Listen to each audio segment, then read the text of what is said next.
this the guy that died shortly after filming? The first time it was you were heavily focused just on his crotch.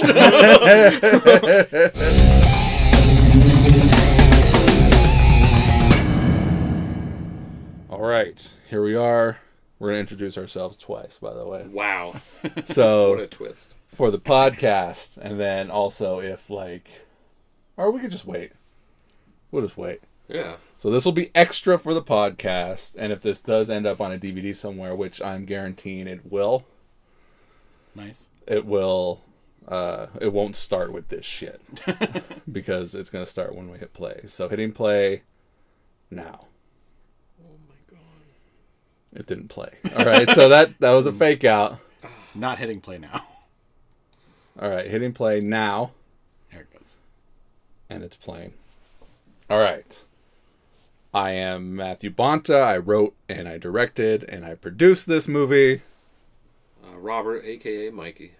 And you did what with this movie? I watched it, sadly. Joshua Jenkins, I also watched this. All right, so our levels look good, and here we are. We are doing a watch-along with Not in the Dark, or a commentary, depending upon where this is being listened to. If you're listening to this as a podcast, then it's a watch-along. What about this live studio audience? No live studio. Otherwise, this is a commentary, and this is not the first time I've seen this movie. Me either. So, This is my third time. here we are over by Idlewild Park underneath the Keystone Bridge. There's Alexis. Now, this actress was not from the area, correct? She was from New Jersey, moved to Lake Tahoe, and as my shit's blowing up, Oh, you already went. we've got man, the fucking sound quality on this sucks. Yeah, she moved to Lake Tahoe. She was doing plays, or did a play, and I reached out on one of the Facebook theater acting pages, and she reached back to me, and I cast her that way. So that's where she came from. Any other questions? Not yet? You don't got any questions yet? Not yet. All right, well, I've got a bomb to drop. Yes, you mentioned this. I do have a bomb to drop, and I do have my own notes on here as well, so I'll get that bomb out of the way. I want to comment that you are the worst drug dealer. Yes, I remember watching this the first time, and was like, "Why are you so twitchy and wigged out?" And I'm like, "Are all drug dealers like that?" I'm tweaking. Yeah. What do you want, man? What do you want? What do you need? What do you need? What do you need? Yeah, I didn't want to play this part, right? This isn't one of those, someone else was supposed to play this, ended up not wanting to, ended up not doing it. Who was it? Who was supposed to do it? Drop some names. I don't have a name. It was a friend of my sister Jessica's. Oh, fuck that guy. Yeah, so I don't know. It was a bad situation, which we'll get to when we get to that. But the bomb to drop on this movie, Mikey, what do you hate about this movie the most? That you can see the music in it? Good one, Matthew. You don't see it right now, right? You're not seeing anything. Do you know what I'm talking about? Is this... Because if I remember right, it doesn't kick in until later. So one of my questions that I wrote down is, what did you use for Coke on this? Is it just flour, sugar? Probably just flour. And he's got it all over his face. I'm watching this, and I'm like, why didn't I have him, wipe it off? He's a first-time Coke user. First-time Coke user. He takes a big-ass dip in his finger, rubs it on his teeth. It absorbs through the pores. It's so fucked up looking. And that was one of my notes. But anyways, Mikey, you hate about this movie. Do you want me to drop that now in the beginning? Well, it's part of the bomb that I'm going to drop. Well, my issue... it's not so bad here. ...is the twist to the ending. Well, no. I'm talking about what you can... the quality where it's it looks like it's kind of trippy. Well, again, that doesn't kick in until... A little later. It does, yeah, probably Walmart after the credits. Station, right after the credits, because I saw it too. Watching this on YouTube. But this is the file on my computer. But watching on YouTube, I did see... Oh, look, there's Kenny standing right there in the shot. Oh, God. So Who was that walking away? Who was that out there? There are people coming and going. There's Kenny again, man. Kenny, who plays Handsome, the vampire. he's just chilling there. This is his car, but like he was there to film that day. All this was filmed on that day. But yeah, he's just standing there, and I guess, like Casey was my director of photography, so like you're looking at the subject. Look how blurry and dark that is. Like it's pretty soft compared to your more recent filming techniques. Yes. This is. And it's an older camera. It's not like as bad as the camera I shot everything else on. This is Casey's camera. It's better quality for sure. But like our lighting it varied from day to day. So like, do you see I'm holding? Yeah, because that was one of the things that got me in the beginning of this too. Like when you first see, I don't even know the cop's name. Kincaid. Yeah, Kincaid. He's sitting there, it's daylight, somewhat outside, but he's got that blue light on, and then when he pulls up, it's not on, but now it's on. I mean, I get for filming, you got to make sure that they're lit, that we can see them. Yeah, but what was like, it's a parking light. yeah, I was like, he just chills around as a cop with a blue light on.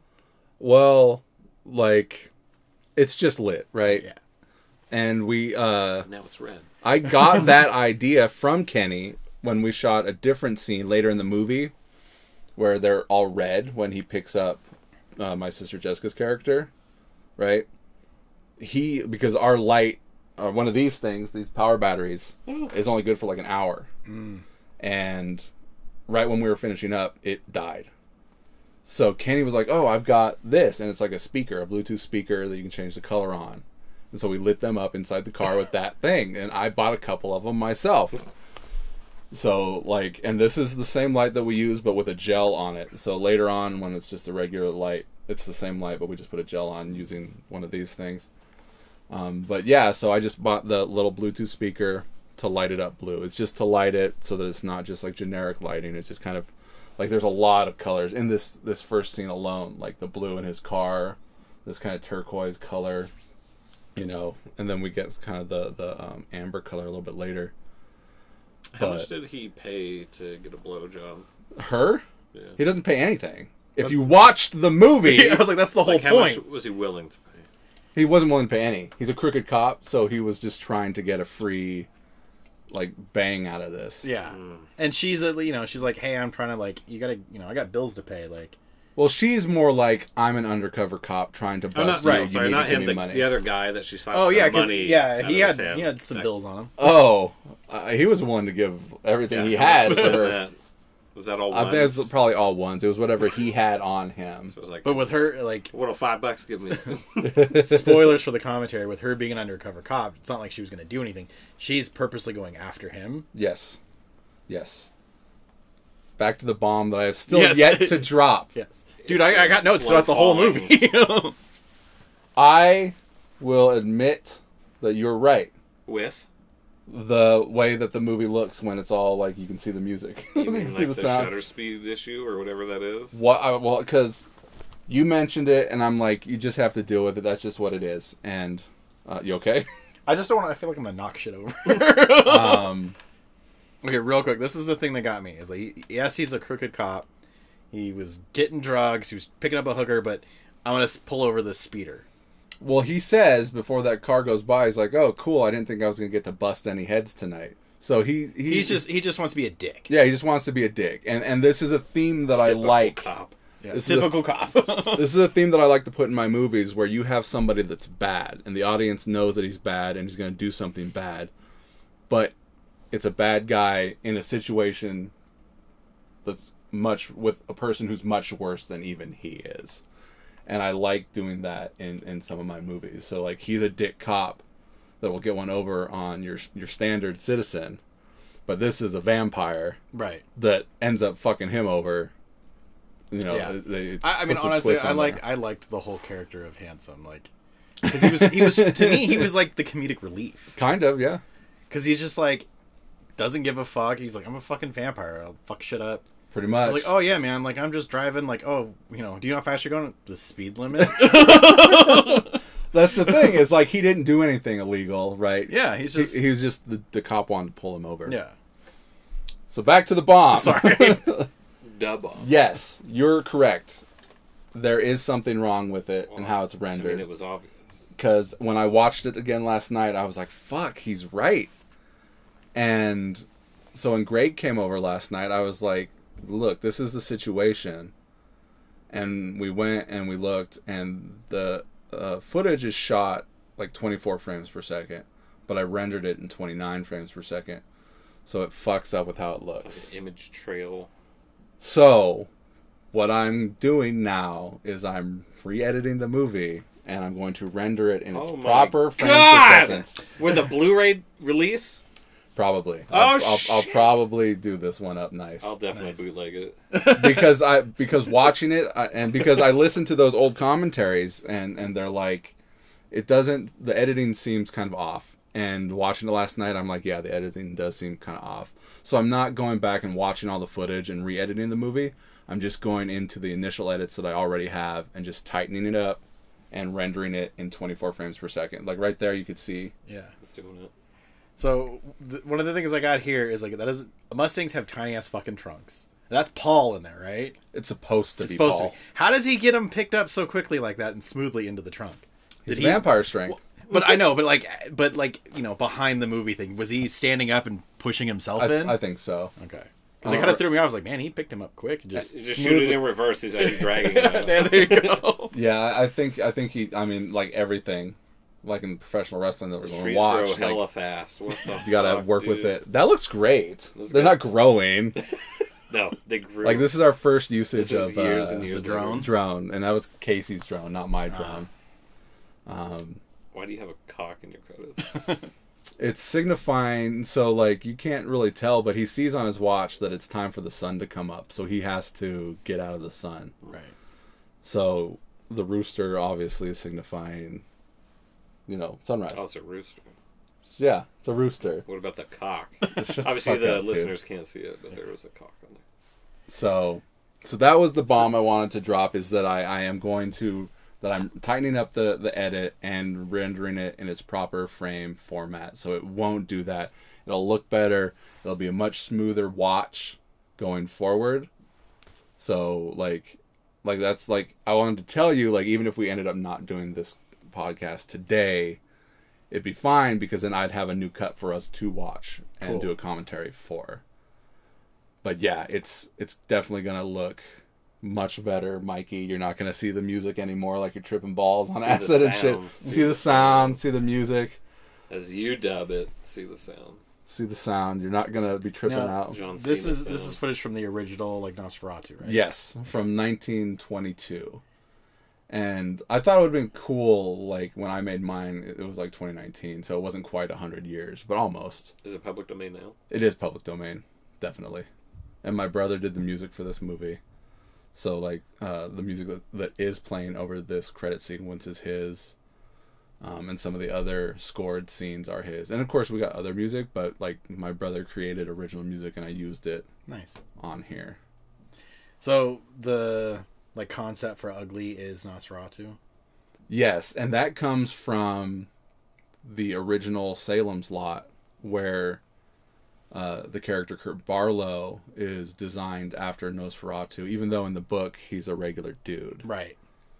And I thought that was kind of cool that they took a very original design of Nosferatu, which is based on Dracula, but that's not what Dracula looks like. And they're like, well, we'll go with this monster-looking vampire rather than your handsome vampire. And so I was like, I'm going to do the same. And so that's why my ugly vampire looks like a Nosferatu vampire rather than, what's the kid from Twilight? Oh, yeah, I forgot to make the joke that we're doing, this is part 2 of the Tenant commentary. Man, I fucked up with that joke. So, because, like, I honestly, when I'm rewatching it again, and spoilers for anyone listening, like, that Dakota, because I was gonna text you halfway through, like, who the fuck is playing Ugly? Mm-hmm. And it's Dakota. It is Dakota. And I'm like, he was perfect for that. Mm-hmm. Because, like, his little, like, mannerisms and shit, like, he's kind of a goofy vampire. And like, he is. He's kind of a goofy, like, the whole thing when they're, we'll get to that point, but when they're, like, all talking, and he's just, like, all kind of, like, shy and shit. Right. And Yes, and in the credits I put in Dakota Kimes Yeah. as Detective Boop to throw off anyone who knows Dakota, knows my other movies. They're not going to think of, oh, that's Dakota as the vampire. They'll be like, when we see him as Boop, which we hear him in the beginning talking over the radio. Right. And then we see him again at the very end. Mikey, anything to throw in? You don't got any problems yet? Whose house is this? This is Casey's house, and he doesn't live here anymore. But this is Casey's house. And over there is the church where we're filming Ashley at. So, like, we just went, like, one block over to film in the parking lot of this church to film Ashley when she picks up the phone here in a second. Right here. So this is the church. Casey's house is just right over there. This is my other cameo.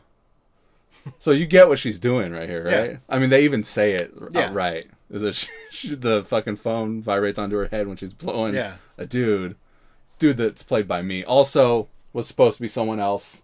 Who? What's their name? A friend of hers that fuck that guy too. She was gonna blow her friend. She was. All right. Any questions here before I go into my notes? No. All right. So there was this thing. Rose bought all these cards and gave them to the actors when they came over and filmed, and she put like money in them, and that was like the only time that we've ever done something like that. Oh my god! You paid your actors. Yeah, they got paid. Like she gave each of them like $40. Nice. And like I didn't know that. I thought she was just giving them cards, right? And Casey, who was my director of photography, to be clear, that was not Sequel Productions paying your actors. It was Rose, but I gave her a producing credit. Party. I gave her a producing credit. Oh no! You did. Okay. I noticed that in the beginning. Well, she's part of. Yeah. I noticed that in the beginning because that was the thing is because I watched this with my girlfriend. She doesn't even know you and saw. I think it's Jessica that comes up first. And yes. The last name is like Bonta, and he's like, oh, is that his wife's? Like, no. His wife's name's Rose, and then it came up the producer. I'm like, oh no, there's his wife. Yeah, that's my sister, Jessica. Yeah, that's what I said. I was like, I knew it had to have been your sister then. But yeah, no. Well, Rose is part of Sequel if she's like with me, right, under the banner of Sequel Productions. Yeah. That's why I gave her a producing credit because Casey was like, dude, this card had $40 in it. And I was like, what? Because she didn't tell me. I thought she was just thank you cards, and it's funny. Yeah, here I am. And fuck you. I've mentioned it in the other commentaries that people started showing up and filling this parking lot right when we were doing that shit. Like I got finished. Listen to that commentary. There's a lot of things that I don't remember. But yeah, I forgot that Rose gave away money to these people, which is fine. It's great. Is that some Pabst I see? It is Pabst, and I was like later on too. Like, did you purposely mark out the ribbon on the cans? No, because in one of the scenes that they're drinking it, you can't tell that it doesn't have the full. Doesn't say blue. Yeah, I saw that too. I noticed that too. I think it might have just been they were doing a special thing that year. I think that's all it was. It doesn't say PBR on there. Pabst Blue Ribbon in the ribbon. These are 2 different days, by the way. So this is over here at the water park. Oh, on Sky Vista or whatever. Yeah. And then Silver Lake, but it's the other cross street. And then the other location is in Sun Valley, where my sister lived at the time with her boyfriend at the time, Ian, who originally played Trevor. Ian? Not that Ian. So, like, I've got all the footage here with Ian. Like, he's talking to Ian, right? So is this another one of those ones where they're not actually talking to each other? Actually, Jesse is standing there. See, there's Jesse right there. And there they are together. Okay, and that's the water park. But I didn't need to redo all of Jesse's lines. Like, that's Ian standing there. I didn't need to redo Jesse's lines because they were good here. Any comments on the acting? Like, look, on my notes. Okay, I was like, wow. On my notes. How critical are we going to go to these people? No, it's fine because so I wrote here that it's like the best bad movie I've ever seen. Like, it's the writing is on point. Like, I recognize that my script and my writing is fucking great and snappy and very funny, and I haven't written anything like it before or since. I didn't notice it until watching it last night. But the delivery is... Everyone's delivery isn't terrible. Yeah. They're just... It's like they're playing in a different movie rather than with each other. And that might just be a chemistry thing. like the guy that's playing Trevor. Right. He's, to me, was like way over the top. Like he was playing it way too. And I can tell you why. I can tell you why. He's a theater actor. In theater, when you're playing to the audience, it's big, it's outward. Okay. When you're in a movie, you can bring it back down, you can bring it back in, you can put it in your head, you can say the lines, real, but bring the feelings out. And then, was it Steve is the character? Steve, played by Jesse, yes. Yeah. He was just very, like... He was fucking Shaggy, but, like, way mellow. Yeah, like, way mellow. And I mentioned this in the other commentaries. One too many Scooby snacks. He looks all fucking high and fucked yeah. up. Probably was, and which leads to the problem of this movie. But he was very big in how I wanted him to be when we rehearsed. Right. I think he told me that. And it's in the other commentaries. But when he was on camera, low voice, dropped the energy. Like he was like shy almost. Yeah, I think it was just like I'm a funny, goofy guy. I'll be silly when we're rehearsing, but I'll get serious and I'll do what I'm asked to do when the camera's rolling. But I told him, no, keep it big. Keep it big. Be a real guy. Don't be like some dude that this chick isn't gonna want to be in a relationship with. Gabby, my friend Gabby, who's in Midnight Bloodshed and in Street Toughs, on Street Toughs she was the same way. But we'll get to Street Toughs one day. But no, like, Jesse was good, but yes. So this is one of the things, is like, he does not go back for that knife. This knife is right there. No, look at that. He just closes it. He just closes it. Leaves Like, the football, too. You take a bow and arrow, hunting rifle, gun. Don't take the knife, though. You're going to the woods with vampires. You never know. Oh, here's a TESD shirt that Trevor's wearing. My sister's also wearing a TESD shirt. I actually pointed that out to my girlfriend, and about the whole thing with Four Color Demons and Street Toughs. Right, because sister is wearing a Four Color Demons old lady jacket. Well, and in their house, there's the flag. banner, the flag. Yeah.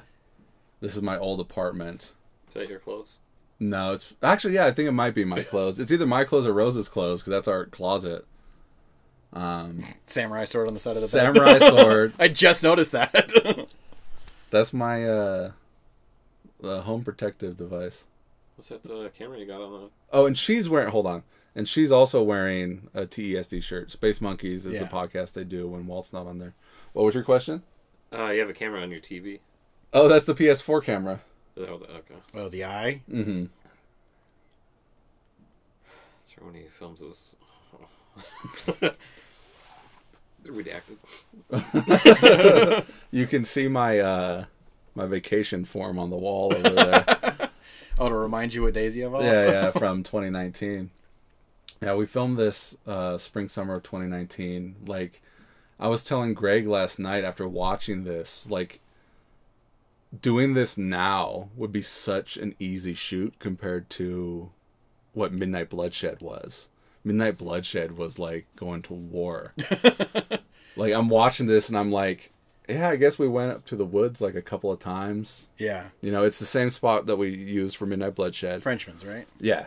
The spot in this movie though is a little bit closer. So we went a little up ahead, a little bit further for the two campsite spots for Midnight Bloodshed. But yeah, as far as it being the best bad movie I've ever seen, like, the acting is fine. It's just, it doesn't feel like they're acting in the same movie. Like, Ashley's really good, but she's like a different character than what the rest of the people are. Same with Jessica. Jessica knows what she's doing, but she's kind of like, yeah, those are definitely, like, that's Rose. That one was mine. Jessica's doing a good job, but she's doing like this weird thing where like she'll stop and say the line, and then she'll stop again, and then she'll keep going. It's not fluid. It's not super fluid, which is fine. It's good for editing purposes. That way that I can edit things without running over lines and people running over each other. That falls really good. Yeah. The lean back is what sold it. It's bad and it's good and it's funky as fuck. But I am tightening it up. Like, it's not like I'm taking out any scenes or, you know, adding anything. It's just going to tighten it up. It might flow better. It might be more watchable. And it's definitely going to look better. Like, I can definitely see it. Like what it's doing, hands. it's Hands especially. stretching 24 frames into 29 frames. Any fast movement. Yeah. So and it will look better, and I'm excited to see it. So what else we got? So I realized I wrote some things down. Like I told you, I have just random ass shit.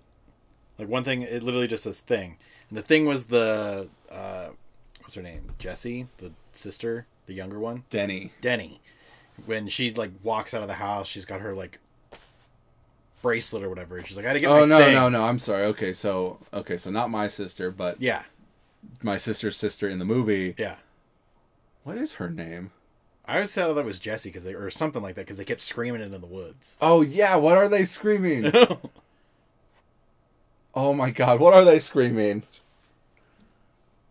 Holy shit, they are screaming it. We'll turn the sound on when it gets there. But yeah, so she has the bracelet. So what was your question on Like that? what was her? She's like, oh, I had to get my thing. Like Yeah, it's the bracelet, and it's supposed to be, I think, like a bracelet that their grandmother gave her or something. or that she gave her sister gave her, and she cherishes it because later on in the movie, when she gets picked up by Handsome, she finds it. Yeah. And that's her best performance in the movie, is that scene when she's in the car with him, and like, she's got bullshit. it. Yeah, it's so good. Yeah.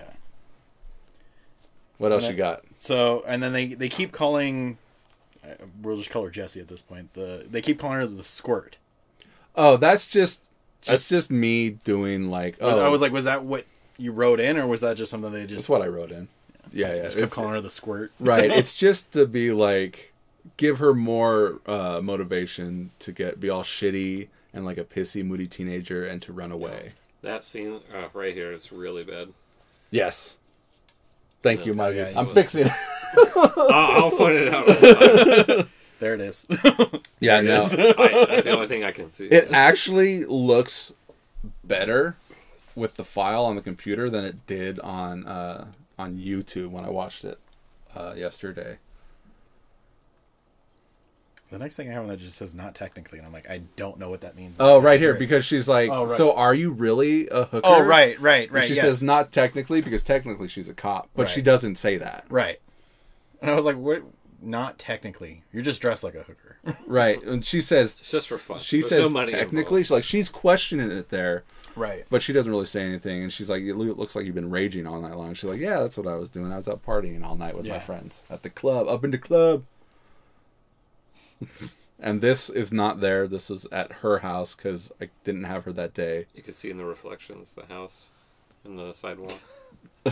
Well, there was no sidewalk, so I don't know what you're saying. I was gonna be like, pause it, but then this is It's flowing. There was a homeless guy. Yep. Because I saw that guy like weeks later, like over by Rayleigh's, like where the Steak and Shake used to be, crossing the street, and he was wearing the same clothes. So it's like, that's clearly a homeless dude. These are such random stairs here at the back of Smith's. Yeah, they are. Because it's not like there's like a cool shopping area down there. It's like a road. Yeah, road. You got Jack in a Box and like what? There's the Goodwill drop off. Qdoba, the bank. Yeah. But it like drives or it walks down and opens up to a road rather than like a sidewalk that's convenient.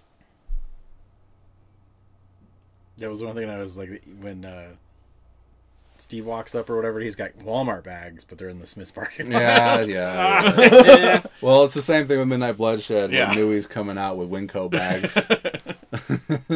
Cub Foods.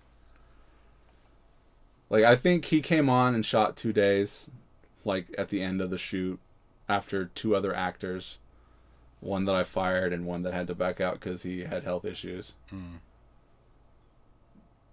What would have been great is if I'd filmed this when it was Scolari's and not Big Lots and a grocery outlet. There's my old car. I'm cutting this in half.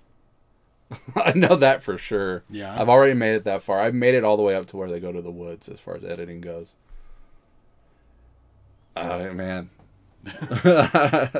My devil head stick shift knob. See, she's wearing the bracelet. Remember audio jacks? Right? I thought that last night. I was like, oh, remember when phones used to actually have an audio I jack? have mine doesn't. Jack. But No, I don't think any phones do anymore. Well, no, doesn't the iPhone come with an adapter? I bet you anything. Well, it does. there's a USB-C to 3.5 or to this the little hole. Yeah, that's what I'm talking about. but not natively on no the device. Like I think even for Samsung, the S10 series I think was the last one to. The phone I had before this, so 10. Yeah, I had a 9. I think. It sucks. It doesn't. It's just a scam because they want you to buy more Yeah. shit. It's true. Well, I mean, Apple with all their iProducts, So they don't give you a fucking Yeah. charger anymore. Yeah, they don't even give you a fucking charger. they're assuming you have it from And their the chargers previous fucking. one of theirs that they bought. Charging cables suck anyway. So it's like I'm watching. Like last night, felt like I was watching for the first time. Like it felt so fresh and new to me. I haven't seen it in so long, and I think you texted me that or something. Did I? You texted me and you were like, "Fuck!" Like Because I had so many things I wanted to say because I just watched it. Yeah. I knew you were watching it, and it's like, man. Well, you watched it like a lot earlier than I did. It's like at 2:30, I think I watched it, and sorry, yeah, it just felt like a brand new movie because I think in my head I was picturing it looking how Midnight Bloodshed looks, Right. But then I'm watching it, I'm like, this is definitely not shot the way Midnight Bloodshed was shot. Like, there's so many close-ups. There's not enough, like, over the shoulder. I wish I would have done over the shoulder stuff. Like, this is, like, single-handedly the most close-up movie I've done, and that's just so that they can each do their lines without having to memorize them. Like, I was so into just, like, let's get this done, especially after Jessica's boyfriend fucking blew up and almost single-handedly took down the whole movie. Which we'll get to soon. Yeah. All you texted me was, "This movie is insane. It's almost like I didn't even make it." It really is. And there's like a super techno score, and I think that's just my brother's scoring, which I forgot that I used for this movie. So what else do you have? What other note? You look like you had like 50 notes on there. Well, like, it's stuff that gets later on. I mean, it's... Mikey, what do you got? Nothing yet. Nothing yet? It's perfect? It's a perfect movie? I mean, it is not perfect, but I mean, literally my next I thing, enjoyed the first half. Let's just say that. Really? The second half, I think, is the good half. It's not my cup of tea for what you chose to do with the story. That's weird. You know, and it changed. I'm it was not also a fan of funny when it comes to transitioning from serious tone to that. That killed it for me. Oh, the wedding scene, right? You don't like the wedding scene. Yeah, the really funny twist shit. Like, no. All right, so this movie was based on a board game which I have called Nyctophobia. And Target has a version of it where it's like an axe murderer. So what it is a game that comes with blindfolds, well, blacked out sunglasses, so that you can't see. So there's 3 players that can't see and 1 player who's playing the killer who can see. You were telling me about this too. And it's a great concept. So, you know what? Target's version actually. Yeah, this is definitely where it's the worst. Yeah, way bad. This is where it's the worst more consistently, but that scene at the back of the car in the parking lot, that was really bad. I wonder if the settings just got changed from when we were filming here to the other stuff. Well, I was going to say something here too. Oh, so, this is what you were talking about. When people drive up, I like doing that too, where people drive up onto a situation that's like unfolding. In progress. Yeah. And it's like, what the fuck is Well, that was going my whole on? thing, is why does she just take off running? She says it right there. And you see it in the car when she turns over to go to sleep. The cord comes out of her phone. So it dies. And so she's just pissed off. She wakes up, she wakes up pissed off, and she's like, "My phone's fucking dead. I'm gonna go run off into the woods. Fuck you guys." Well, they're fighting. Yeah. They get out of the car, and you know, Ashley mentions it here when he walks up, and he's like, "What's going on?" And he's like, you know, she says what she says, and then she goes and takes off. So yeah, what is her name? It's almost that part. I'm gonna turn the volume up for that. But yeah, I love, and that's me with a hat on because Ashley couldn't drive stick. Decal. Oh, I know. The Borderlands, and then there was some Game of Thrones, Valor Morghulis, and there was the Valor Pokemon. Yeah, I was gonna say it was the Pokemon Go one. Here's Wes is back for his little cameo. You're all gonna die. And that's what he says. Yeah. And this character is based on the character from Friday the 13th. That's like the doom and gloomer guy on the bike. On the bike, Ralph on the bike. He's based on that because I never thought I was going to make my own Friday the 13th movie. So this movie based on the game. So Target actually has the version that I was going to talk about, but the standard version is it's a killer, and everyone wears the blacked out glasses, right, and it's like it's almost like a blind person's board game. Oh, there's the Paps that didn't show the shit on it. That's it. You'll see more of it too. So the killer will guide your hand on your piece to choose whether you want to go forward, backwards, left, or right. And it's in like a forest. Okay. And you have to trust him that he's, like whatever. But the Target version is it's a vampire in the woods and not an axe killer in the woods. And when we played it like on New Year's Eve, I was like, there's never been like an 80s slasher of a vampire. Like it's all like Jason, Freddy, Michael Myers, but never like a vampire. There's vampire movies where they kill people, but it's not like, and then there were none kind of kill off. And I was like, that's what I want to write. It doesn't really end up like that because when I'm writing it, my like shit just flows. Yeah, characters do different things. I bring in other characters. Yeah, it flows into a certain direction. But the seed that I planted was a slasher in the woods with vampires, with a single vampire, which then grew into like a family of vampires like Texas Chainsaw Massacre. And I always like the dinner scenes in Texas Chainsaw Massacre where they're fucking nutty as hell. And was that the concept to do the wedding scene? Yes. And I guess it is funny, Mikey. I know. So it reminds me too of like House of a Thousand Corpses. Yes. It has a blend of the humor with just the fucking nutty killing and shit. And it's like, I like that one a lot. Mm-hmm. But like looking back, it's almost too much humor for my current tastes. Right. So it's just like, it might be that for me, when I saw your movie, it's like at the bad time where it's just like, I don't want that. I want serious shit. And like action and killing and like dark, gritty fucking stuff. Right, and that was what I was going in to do, but it evolved into something else. What else you got? It's gonna get to the point where the next thing I have is why is it so dark? Well, this is out of focus. But no, it gets to the point where you barely can see. And you know what? That might also change on the new render because it's a much older version of my editing software that we edited this on, and when it rendered dark. But my new one does not. Nice. And it's an updated version. It's the most recent. Well, not the most recent, but it's the previous version from last year, and it's gonna look like a completely different movie. And like the dark stuff. And the problem with the dark stuff is when you look at the monitor or the screen on the camera, it doesn't look dark like that. Right. So it's like, okay, we can see everything that I want to see in the screen. We're good. Action. So it only comes to the point when it's like, I can't see anything. This isn't how I want it to look. Let's make it how I want it to look. And I know it does get very dark in certain scenes.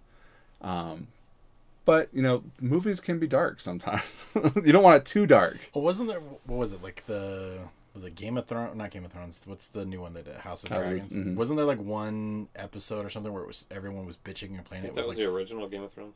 It had one episode like that. Where it was like crazy fucking dark and everyone was pissed off about it? I don't know. That was the original, yeah. Do you know what episode?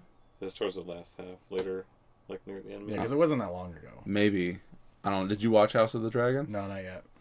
Because I know there's a scene where they're on the beach, which they shot during the day, not unlike we did with the. I want to say it was around the time, like I'm really bad with Game of Thrones shit, but it was around the time where like Jon is in like the castle area and the dragon is there. Probably at the night. last season. Probably the last season. Yeah, it's way later, yeah, for sure. And it was but just it's dark. like People around bitching about either it. that episode or like one or two before or after that one. It's like really close to there. Like you could see the light is going up and down, and I'm wondering if that's just like the rendering trying to focus it, or I don't know Wait, if it's the transitioning? camera trying to autofocus or if there are clouds just moving across the sun. And this is all shot in real time, so it gets dark, right? Oh, and okay, so this is where it begins with the stuff that I had to rewrite. Jamie, that's her name. Jamie. See, I read it off of his list. It was Jamie. Jamie. Yeah, Jamie. yeah, not Jesse. Jamie. So the original Steve was played by my sister, who plays Dennis. Denny. I don't know why I said Dennis. That's weird. Dennis. Her boyfriend was the original. I'm sorry, Trevor. Did I say Steve? You said Steve. Did I say Jamie? That's weird. Scott. The second day we were supposed to come up here and film these scenes specifically. And this all came out, like, this was all, like, going on prior to even filming, is that... It's funny here, is, like, it's still super bright out, but she's got the flashlight on, like that's gonna help right now. Well, you know. I mean, it's you can see it illuminating things. It's definitely getting darker. But my sister's boyfriend and this guy here that plays Steve, Jesse, like, they worked together, and every Friday after work they just hung out and got high and got drunk and just fucked off.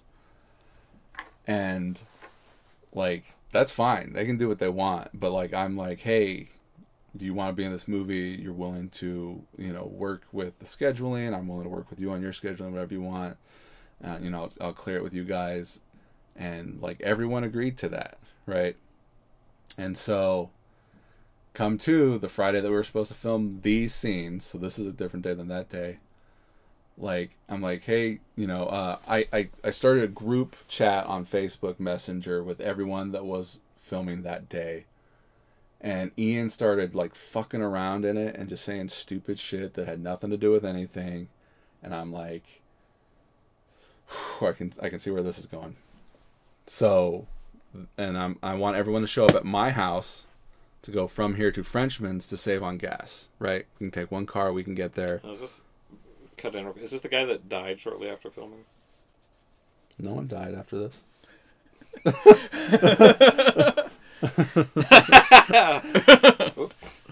don't want that on record. Is there someone that... What are you talking about? Never mind. He didn't catch on. Oh, were you trying to make a joke? Did I fuck it up? I did make a joke, but I fucked it up. I'm sorry. You suck. But everyone showed, because I was trying to save everyone gas, right? Because it's like a 45-minute drive out here. And, like, I'm talking to them on the phone. I'm talking to him on the phone.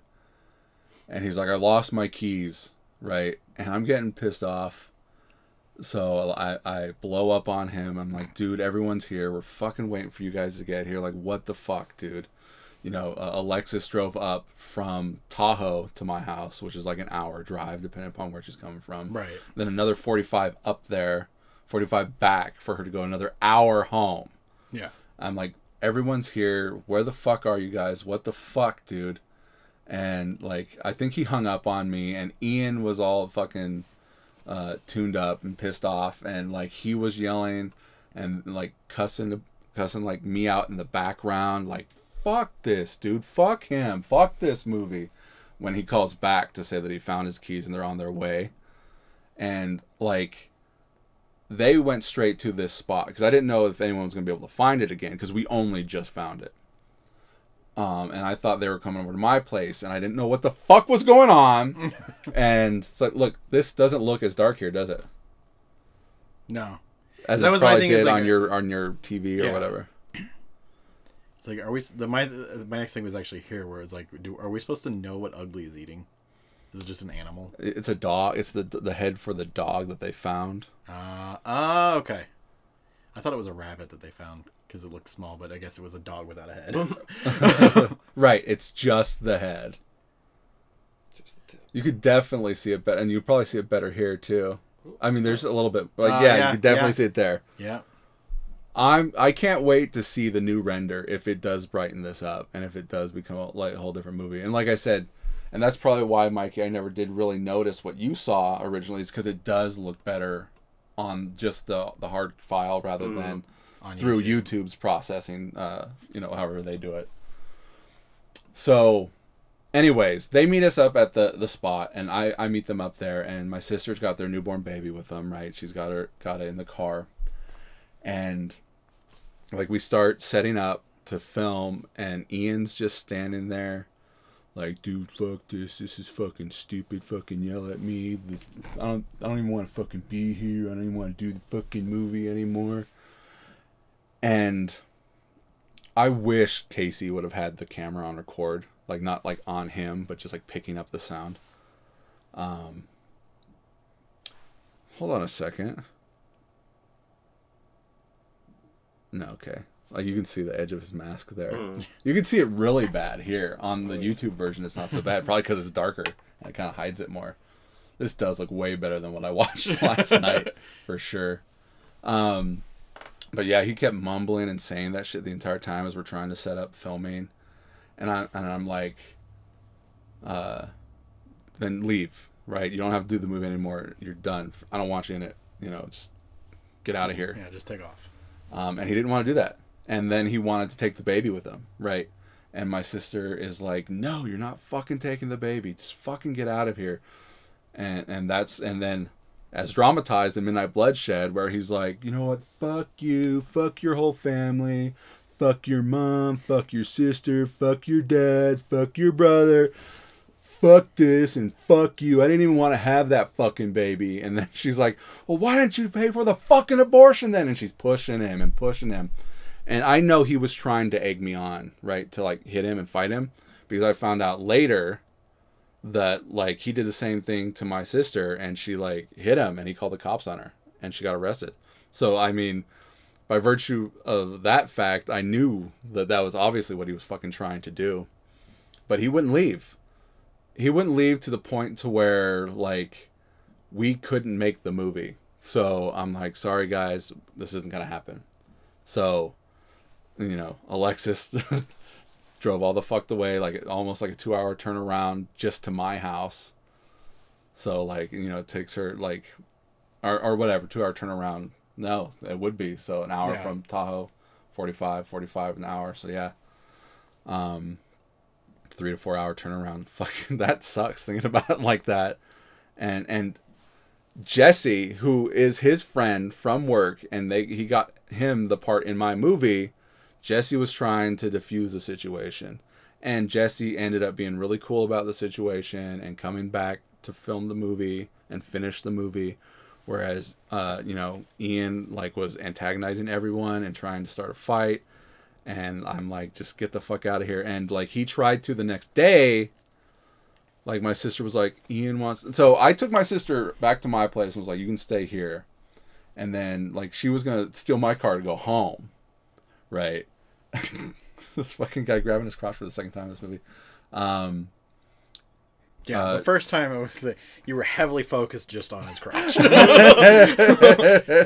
It's not even like it's just right there. I gotta make sure the viewers know right. that he touched himself multiple times. But I guess he was telling her like, this is actually one of my favorite parts. This is, and you know, and when he's walking up, that looks really cool. Like the cinematography there looks really great. I guess he was throwing her clothes out of the house because they lived together. She lived with him at his place. And so, like, I drove her back home. She wanted to go home, right? In that fucked up, toxic situation where they were all, like, every time we showed up to film at their place, like, there was a fight that happened right before we got there. And it's like, I feel bad, but at the same time, I don't, right? Because, like, I would see my sister on, like, Facebook posting about things that she wanted to do. And I'm like, we're filming today. You know we're filming today. I told you a week in advance, are you guys good? You could have always said no. And then I would schedule the day a different time when it is good for everybody. Right there's no thing on it. But like, it just became this huge fight with those two about everything and with the movie. And like, it sucks. But I asked you guys, do you want to do this? Are you willing to do what it takes to make the movie? And they all said yes. And he was constantly trying to hijack the movie from my sister after I got rid of him, and she still stayed on to the point where I had to let her go as well. Because she's like, look, like, I have to live with this guy. I can't, like... I have a kid with him. Yeah, I have a kid with him, and I can't just, just keep fighting him every time I have to come do this, and you like ruined my life. I think she pretty much said those words to me. You ruined my life, and I'm like, look, I'm sorry, it's fine. Like I'll finish the movie. You don't have to do anymore. That's why she disappears during all this. I love that whole fucking thing with Ugly right there. He's just like, hey, what's going on? And then he cuts his head in half. Yeah, It's good. yeah, that was good. It was real good. I just like the hand on the shoulder and him looking over. She's like, what are we looking at? So like that was the whole situation with Ian, and they're not together anymore. They split eventually. Like, and she was constantly posting things. Like I would look in from time to time on her Facebook page. She was posting like entire text conversations she's had with him about like his stupid shit. I don't know. They're both two probably emotionally unstable people that got together and shouldn't be. Like he must have been super bipolar. He's a friend of Andre's actually, like because they were both skaters back in the day together. You know, and I talked to him about it, and I guess, you know, not to air his fucking personal business, but fuck him. Like I guess he had like problems with his dad growing up and shit like that. So, and I was like, is he bipolar? And Andre said like, maybe, I don't know. Yes. Okay. Back to the movie. Yeah. Well, not so. She just pulled the tarp off the car. Yeah. How did the tarp get on the car? Right. If he, If he's inside. if he's inside. If he's inside. Well, what if he gets the front half on, gets it onto the trunk, or like gets it off to the side, I guess, and then as and then he he closes holds the door, it, yeah. he closes it. Yeah. So, like, if I would have thought about that beforehand, like, I probably would have just stuffed it underneath into the trunk. Yeah, the arm. The fucking way. That's why I said that. Like Ugly was my favorite because he was goofy. He was like, "Oh, hey guys," just holding his head out there. But realistically, that's him just kind of, that's Jesse who's playing Steve just going like this. Yeah. Even though we saw him rip the head in half, it wouldn't be intact right there unless Ugly's like holding it together. So one of the things I had to, and I don't know because again we can't hear it, but there's a lot of fucking dad jokes. Are there? Yeah. Like, Like just some of the random things that they say. Like I think there was one of the ones with where he's like showing her how to shoot or something. Fuck, I wish I would have just wrote down what he said. I can't think of any there, but I know here where they're making out and about ready to bang, and then he sees Steve, and Right. he's like, "Oh, hey, Steve," and then like the hands waving, and he's like, "Oh, he wants me to come," and she's like, "He's not the only one," Yeah. right? Insinuating that, and then he's like, "Do you think I should?" And then she's like, "It's too late now. You lost your chance, buddy boy." And then like she buttons up her pants when she gets out. I think that's great. I try to like walk the line of comfort for my actors as much as possible. Like I would never ask anyone to like get naked or anything, like unless I was paying them. But like it's like, what are you willing to do? So Here's she's $20. like, Take her clothes off. she's like, I'll button up my jeans, right? So it's just like the most that I can get without getting too lewd or vulgar with like essentially who are my friends, Right. If they weren't my friends and I casted somebody and I needed that like the people nudity you in a can movie, I push? would pay them. What's that? Aren't friends the people you can push? Oh, God, I'm not for me. You could probably push Damon because I mean, if you watched his Instagram, I mean, he's shown a lot in that. You could push Damon to do some shit. Just whip your ass out real quick. Come on. Well, I mean, if you read that script that I gave you, you'll see what I have him doing in that. He and I were talking about that the other day. Yeah, I mean, seriously, like one of the lines I have is just fucking cum catcher, and I'm like, wow, I get to say that. I try to do what I can. This was supposed to be the head. That's not ripped in half. Steve? Wes's head. No, that's Steve's head, but yeah. but Wes's head. That looks like Oh no, that's Trevor's head. I was gonna say, it kind of looks like Trevor. It's Trevor's head because Steve's head got ripped in half. The slow menacing like walk with the hands out, and I thought this was like, what is he doing? Just kind of just being fucking. He's hypnotizing her. Yeah. Like Yeah, like yeah, you get Dracula that. would do. He's just doing fucking spirit fingers at her for a minute. But what gets lost here is that earlier she turns the lights on. Right. And And it the battery kills the car battery. Yeah. And you see her trying to honk the horn. And nothing's coming out. But there's no sound, so you don't get that. I'm glad you got that. Yeah, because I noticed that, like, I think at one point, yeah, the lights are on the car. You can see the lights. And then you realize she gets in. She gets in and she can't get the car started because the battery's fucking. Yeah. I'm glad you got that. Yes. So it's not lost. But yeah, he's doing the hypnotizing thing, and she remains hypnotized, and they dance. They do a little dance. Yeah. Dakota and Ashley. Ashley, who so the image trailing is fine for this part. Right, for the hypnotic scenes. Ashley, who I wish was more open to like being in movies, but like she's single here, and this is something that you find with actors and friends and family and everything. Like when they're single, they have all the time in the world to do anything and are up for doing anything, even if it sucks. They want to do shit. But then she'll get a boyfriend, and then like you never hear from her ever again. Like she loved making the movie. She was down to come out and make the movie. Well, she's in Street Toughs too, right? Oh yeah, she plays one of the hookers. Yeah. Her and Genesis are the hookers. Oh, that's what it is. He's in the trunk. He's in the trunk. So that's actually not that. That's a little bit more plausible. He could. Okay. Like you were saying, I kept thinking he was in the front seat. No, so he moves. The body clearly and ugly Marine. just pulls the tarp over for him. Yes. Maybe he walked It's like, by. night, bro. Is that a car back there? Yeah, that's the cop's car. Right. Okay. So he moved both cars. How the fuck did he do that? I don't know. Well, they were He's a vampire. already Vampire headed into strength. the forest, right? Right. So what he did was he drove one car, went back and got. Or no, okay, never mind. Forget I said any of that. Yeah. They're already in the spot Okay. where the cars are at.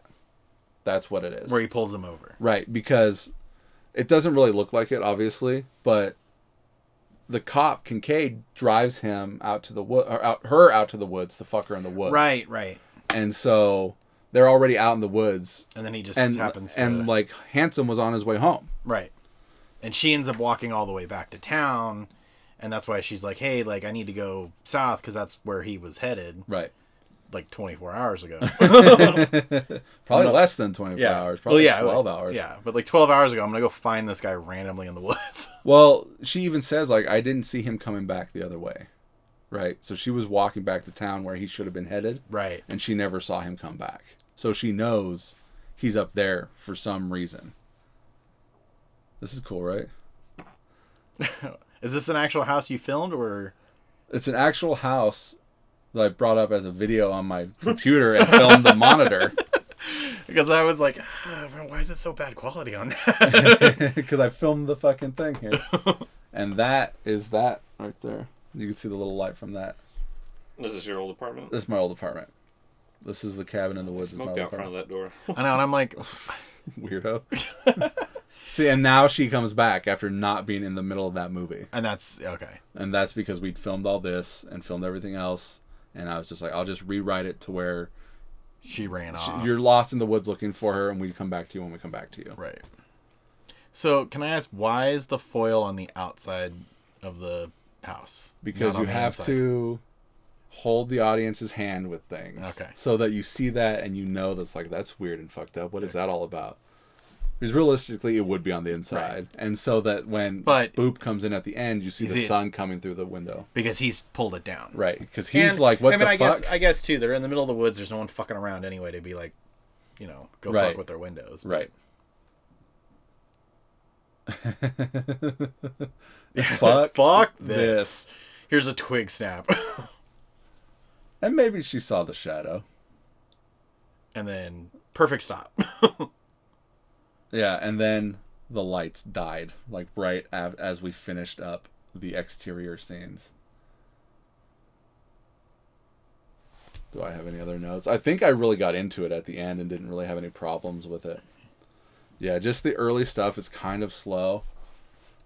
Oh yeah, my stuff. The last little bit of stuff that I have is once they actually get into the house. You got anything, Mikey? You love this part? I mean, you haven't said anything, so this... honestly, like I told you on the way here, I don't have a lot to comment on with this film. Whereas with Midnight Bloodshed, I did. Which is weird. Which movie do you think is better? Midnight Bloodshed.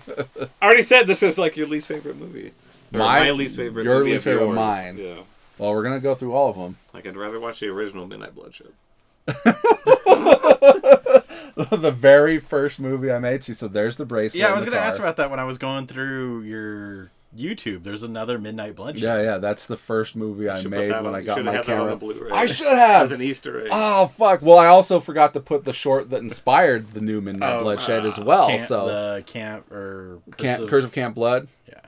Yeah, I forgot, and that's that's from Tell 'em Steve Dave as well. That what is that called? The Prussian Kissing Skull. Yeah, this is her best stuff. And they're not even really driving, and you wouldn't know that. We've got the car sound underneath. It's just dark out, so like. Oh yeah, I mean honestly, I couldn't watching it last night. I couldn't even tell. The power of suggestion.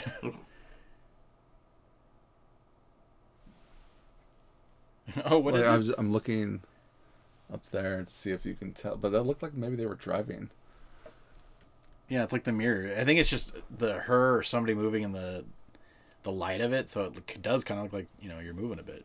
And see, this is him like being an expert bullshitter, right? Like she asks something, and he's just cruised right into it, and then she's just like, nah, bullshit.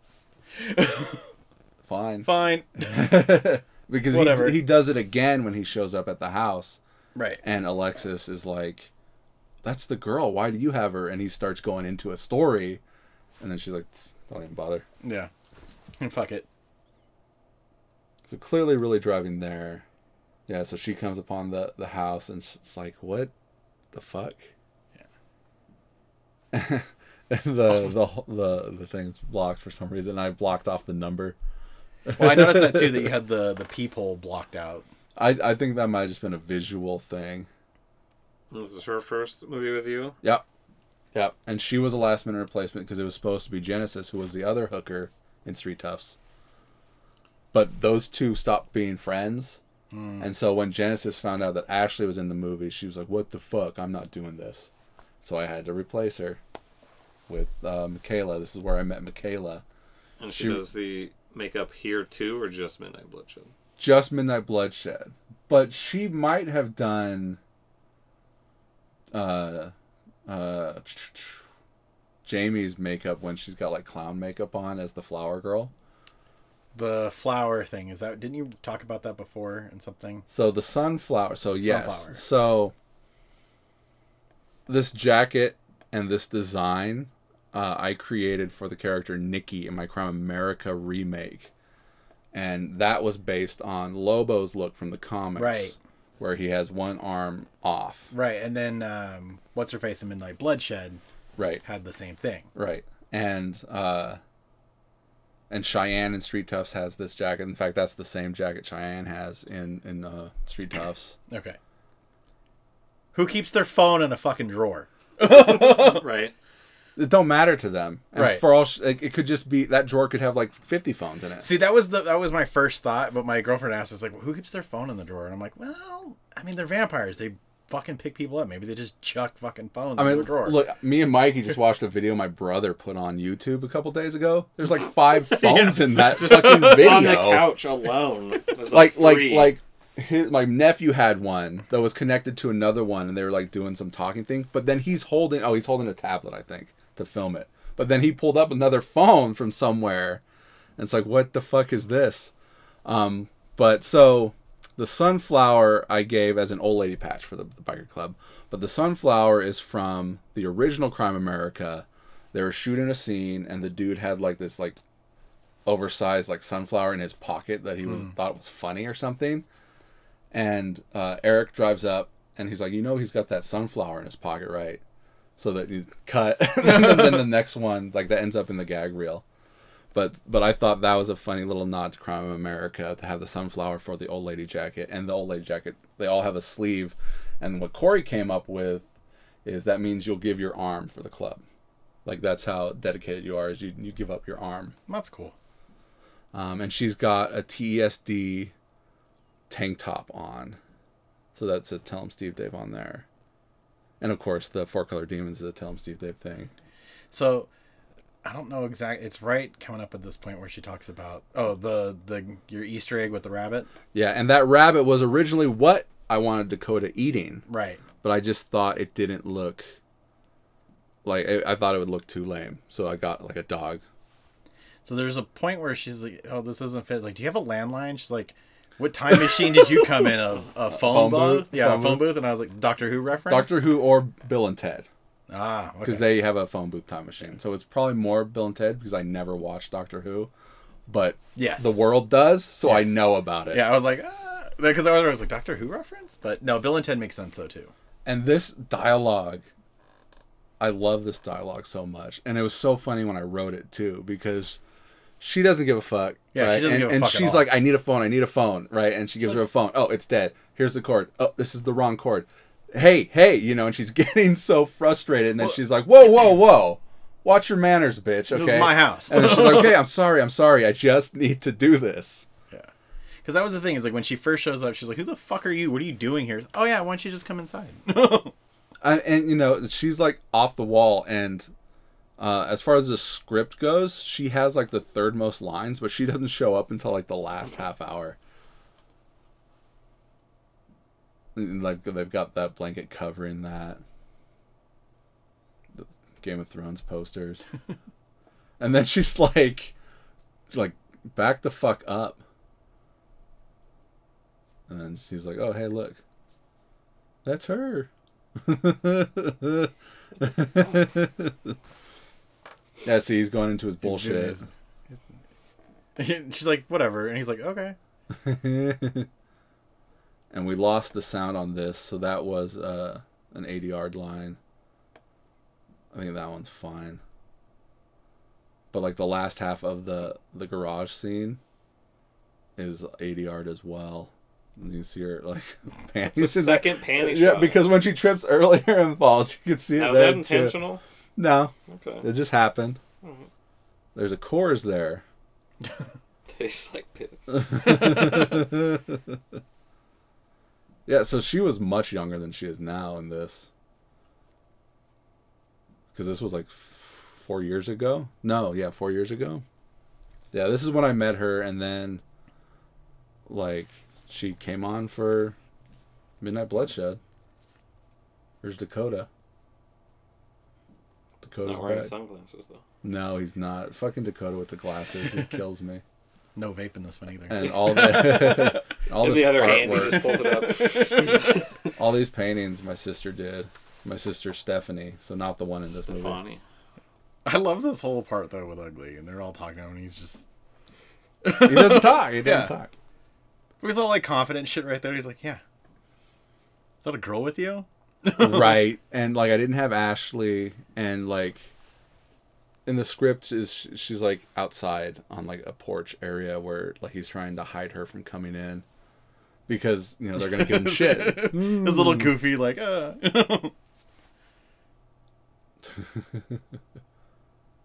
How do you like the look? Like, is it like the what we did to make him look like that? Like, is it okay? Yeah, I mean, I like the whole like Nosferatu look to him, but I mean, you can tell he's smiling there. He's like goofy. The I call it the blood stash because it looks like he has like a fucking like he's got the handlebar Kool-Aid stain. Yeah. There's the other course. It's got them red wings. But I mean, he was out in the woods eating shit. Like he's a vampire. Well, the blood is there to hide the mask line. Also. So we would cover it with makeup and then add the blood on top to add to the to make it a little bit more seamless. I get this for the lighting effect, but why are they tied up with Christmas lights? Because it's kind of a reference to this movie. Mikey hates that everything's a reference back to something. Right. The movie Flashback, where these two dudes kidnap like who they think is a cop, a federal agent, and they tie him up with Christmas lights. I always thought that was funny. So this is just more of the funny comedy that Mikey hates at the end of the movie. But yeah, I just think it's funny, right? Obviously for the lighting it's cool, but I think it's like they don't really give a fuck if they're tying you up, like if they handcuff you, if they chain you, if they're using rope with like really and they awesome don't give knots. a shit because they're vampires, right? So she thinks it's funny and cute. She's kind of like Harley Quinn. Yes, you kind of she definitely has that psychotic, goofy, and that's what she's vibe. Supposed to be when they're at the wedding. But Michaela never acted before, so like she didn't quite get what I was asking. I like her character in this more than Midnight Bloodshed. Really? Yeah. Interesting. Mikey from the fucking bleachers over there, the fucking bleachers. peanut gallery, fucking chiming in with a comment. Remind me, in Midnight Bloodshed, she's in the first part of it. Mm-hmm. Yeah. Also, you have fucking Snake Eyes in this movie. Yes, I have Snake Eyes in this movie. You haven't shown him yet, but he is about to be on there. Like my girlfriend's like, "Who's this fucking random dude?" And I was like, "They'll get to it." So this is Paul's first with you? Yeah. This was where Paul reached out to me and said he wanted to be in a movie, responding to an ad or whatever. I guess, like, because I would post, I posted on Craigslist, Facebook, like the local acting page, and the cosplayer page. And Paul saw it on the cosplayer page and responded to that. But now, like, it'd be so much, like, so many people reached out and auditioned for Midnight Bloodshed than they did for this. Yeah, it looks just like Snake Eyes. And you can hear him too. Like you can tell that was his voice. I could totally tell that was. I was like, oh, that's fucking Paul. Yeah. I mean, it is better. He's like, I mean, look how fucking big his arms is there. And that was... I told my girlfriend about that. I was like, 'cause I told her we're gonna watch Midnight Bloodshed. He can't reload when he's tied up. I was like, yeah, there's that whole scene where we talked about it. I think it was the last one, falling off. where his arms are like in the window and you barely just see his head, but it's just all fucking Jacob. arm. So for that, how come he didn't readjust the mask? So Casey's down here with the camera on him where I need him to be, right? I'm standing over looking like this way. So I'm looking at him. And I'm like, is that okay? Does that look okay? And Casey's like, yeah, it looks fine. So I didn't know until editing that the mask was down. But Casey's like, no, it looks fine. So I'm just like, fuck. Otherwise, yeah, I would have. I mean, and the whole idea of him wearing this getup is to look like Snake Eyes. Yes, it's because I had this Snake Eyes costume that I was gonna wear at like a con. Never got to. Is he using? It was more fit when I made it too. His regulation gear here. I think his job. Does he have his pistol with him? He probably does. I mean, he's a cop. He's just like Damon. Always has a gun on him. I told him. He's got 2 guns. He put he put his costume together, and I gave him the mask situation and the weapons. So that's what he chose to wear. He looks like Snake Eyes there, man. Other than the goggles and the mask, where he looks just like Snake Eyes. But yeah, he put this together himself. So I'm assuming that's what he would wear in a SWAT situation. And the character in the movie is, I wrote it, called him the Marine. And he even mentions that he's a Marine. Right. This was such a great shot where we got the Atlantis and the reflection. Redfield. Oh, yeah? Yeah. He's a little short for Chris, but... He can punch rocks and break them. You just cast shorter people. That's what they do for Tom Cruise. Tricks. That's right. Smoke and mirrors, right, Mikey? That's right. It's all about angles. It's really dark here, I noticed, too. Super dark here. But, I mean, like you don't see him running across. But you can tell it's like an abandoned building or something that he's tracking him in. Hell yeah. And then I like the whole thing with Hanson, too, is like fucking with him the whole time. And so that's why this is where he catches him and puts him in the trunk. And he's driving away from this to when he gets pulled over on his way home. Which makes sense. To feed his brother, because his brother can't get out to like the city because he's fucked up looking. Oh, you know, it's something that wasn't on any of the commentaries is I didn't know that if I was going to get to make this movie because I couldn't find a lead actress, right? And we're getting closer and closer to when I want to film, and I still haven't cast a lead actress. There was a girl, a friend of Luis's, like an ex-girlfriend of his, and I met with her, I gave her the script, and she was like, oh yeah, great, I'm excited. And then she was like, can't do it. So, cool, story of my life, dude. Watching The Offer... Like, literally every time they went to film and there was a problem, it's like, yeah, I lived through that. Like, it doesn't matter whether you're making a $5 million movie or a $500 movie. Like, the same problems happen. You know, you got, too many cooks in the kitchen sometimes. A lot of egos flaring and shit like that. And you got visionaries sort of like, it has to be, like, in The Offer, the whole thing that always got me was how he wanted a real fucking kitchen. Right. It's like they're a family, they're gonna cook. Like you want to see them cooking. It can't just be smoke and mirrors. It's got to be a real fucking kitchen. I mean, but ultimately it sounded like he just got a fake kitchen anyways. Because he was like one burner, he said. Yeah. I mean, you probably don't need a real kitchen. And like, that was the 70s. Right. So it was probably more like that. Like, I think the auteurs really came out of the 60s and 70s where they let these artists do whatever they wanted. And then into the 80s through into the 90s, it was just like, you got a director, you got a writer, you got actors, and they're making a movie. Like, there is no real super artistic integrity through the 80s and into the 90s. Right. But now we're getting back to that. Now we're kind of in that medium where you got people handing out money and they want the money spent like conservatively, but they're also like, we did hire you as a director because of your artistic integrity. So we do still want you to make your movie so that people come to see your movie, but there's a leash. There's red tape involved. All right, what else you got? Let's see. Oh, I was starting to say that I didn't think I was going to get to make this movie because I didn't have a lead, so I started to write another movie where it was going to be a prequel to this, and like Kenny and Ashley and Jesse would play like, I think Kenny would have been an escaped convict going to get revenge on the cop that put him away, and the setup is that the cop and his wife are out of town. And Madison would have played a babysitter to a bunch younger kids, and Ugly would have made his way out of the forest into this like suburbia, and get into this house, where like, and it kind of be kind of like a Home Alone situation, but as a horror movie rather than as a comedy. But there'd be kids running around, there would be Ugly in there, and he'd end up killing the criminals that got in. That's kind of cool. And that would have been a prequel I was to thinking this. Home Alone thing is like, so what? It's the kids stopping Ugly, but it's Ugly stopping like the criminals. The criminal, yeah, it's Ugly stopping the criminals, because the kids would end up hiding, the babysitter would end up hiding, and the criminals would have and this scream right here, because we lost the sound. Yeah. Also, like, these two didn't like. It'd been nice if they would have just went for it. Instead, you get like some weird kind of like. If professional wrestling isn't real, explain this.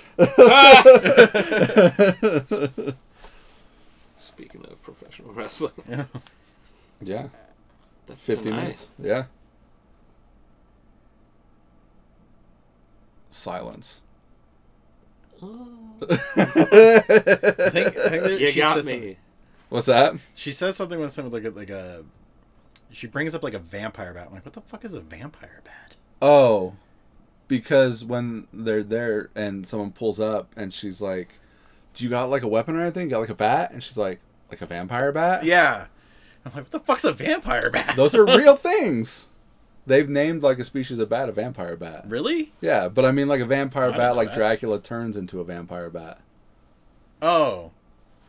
Okay, I get it. I'm thinking like baseball bat. Like what the like a vampire version of a baseball yes, bat? yes, that's where my brain's joke. Yeah.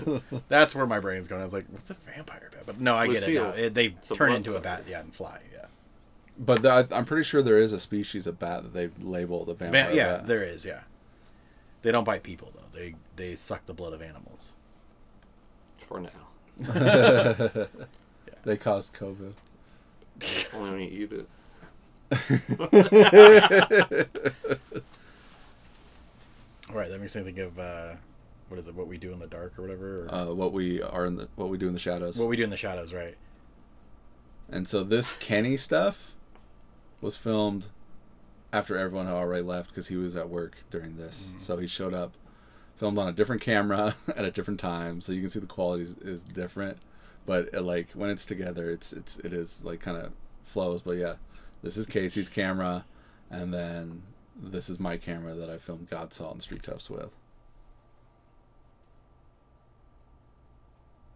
And then that's the Necronomicon, the God Salt tome that's in all my movies. And that's the Chris knife from the David Lynch's Dune that they use as their ceremonial knife.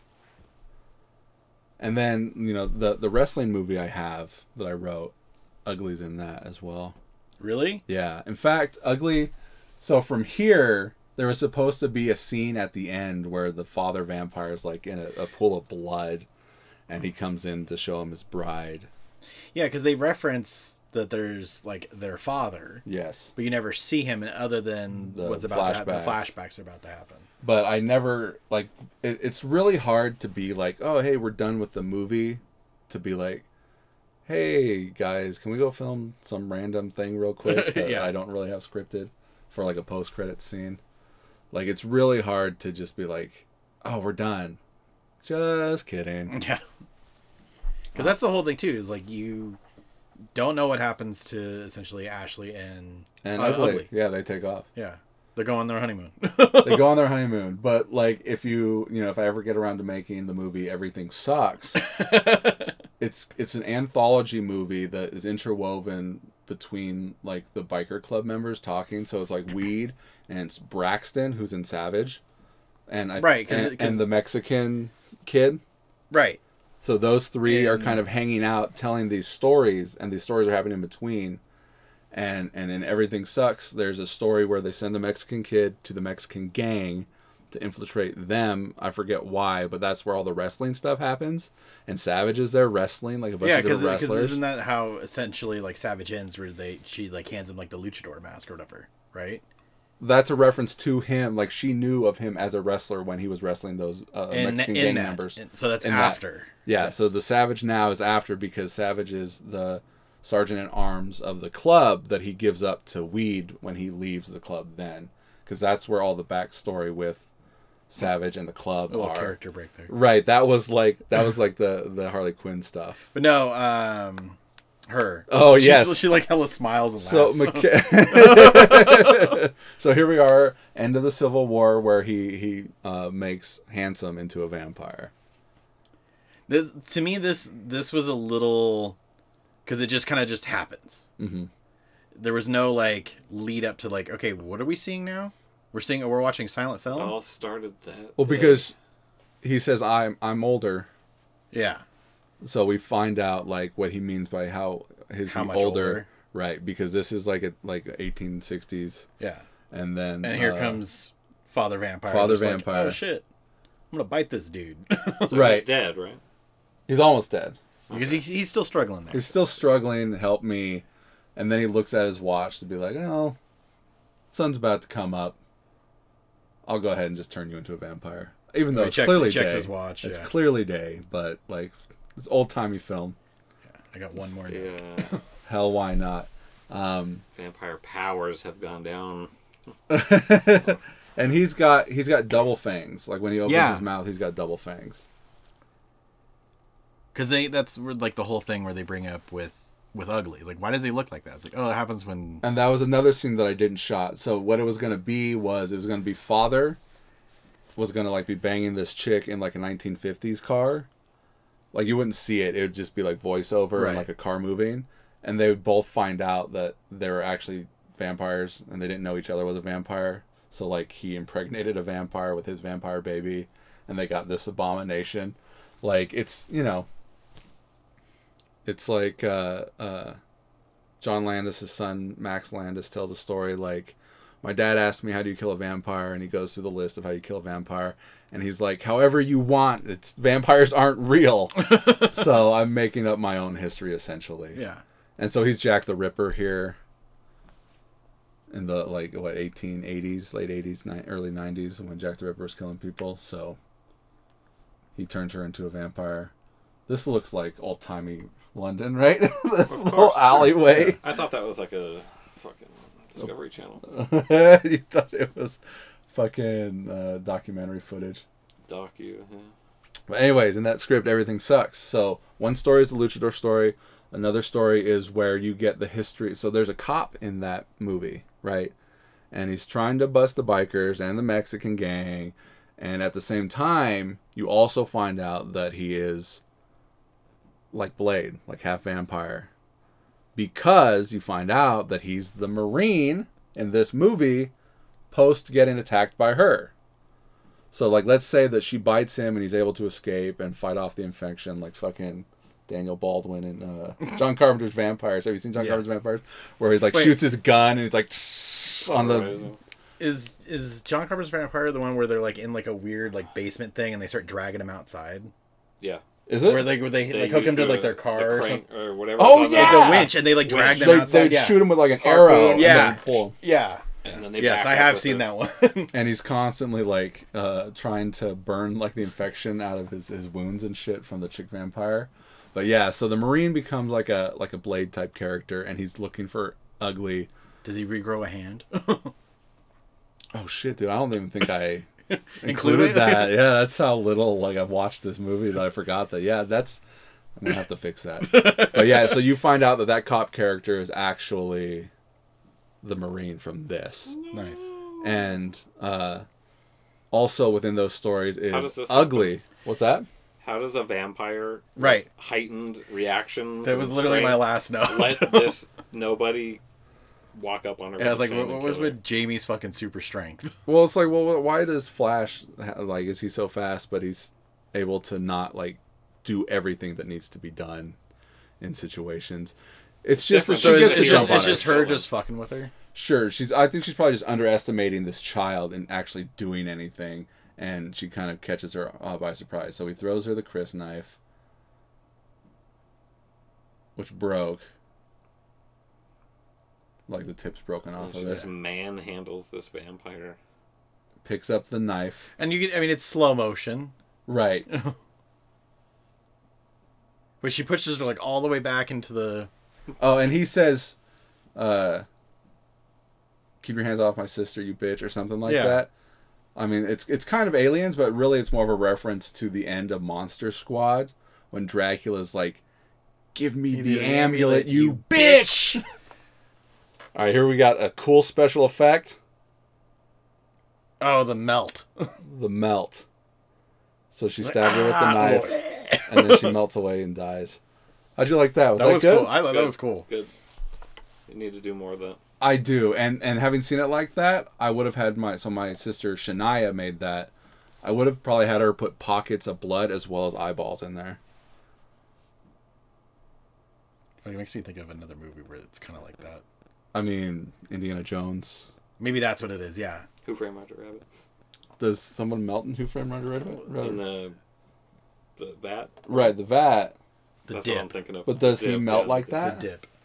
Yeah, the Not dip. him, but somebody But else gets put in like a smaller barrel of it, right? And they Well, kinda he A does. melt- cartoon. Well, even in the end, Yeah. though, he does. He kind of melts. He doesn't he melt down? Yeah. But I don't think you really. But see I think that's where I think his weird rubber body melts down, and then you find out he was a cartoon. the whole right, time. right. But no, I think it was Indiana Jones' Raiders, right? Yeah, Raiders from Lost Ark. So here we go. So she fucking sweeps that. That's a reference to the Hammer Dracula movie where Van Helsing fucking runs down this long table and jumps on the curtain and rips it down, and it kills Christopher Lee's Dracula. Just a nice, cool little action kind of kill on the vampire. And here's Dakota as Boop. I like it's all things. Man, I was at a wedding.